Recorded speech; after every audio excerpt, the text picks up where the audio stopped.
सांगली बस स्थानकात दागिने चोरी करणारी महिला जेरबंद।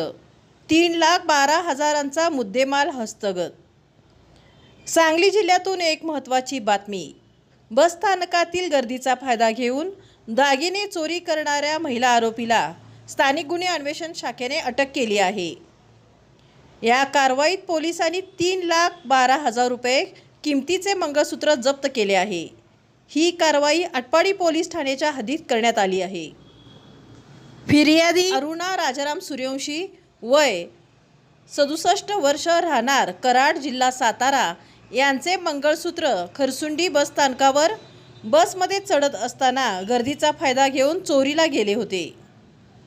या प्रकरणी आटपाडी पोलीस ठाण्यात गुन्हा दाखल झाल्यानंतर पोलीस अधीक्षक संदीप घुगे यांच्या आदेशानुसार स्थानिक गुन्हे अन्वेषण शाखेने तपासाची चक्रे वेगाने फिरवली।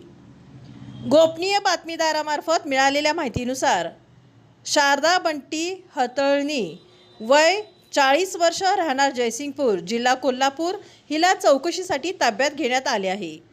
सखोल चौकशीत आरोपीने चोरीची कबुली दिली आणि तिच्याकडून 3,12,000 रुपये किमतीचे मंगळसूत्र जप्त करण्यात आले।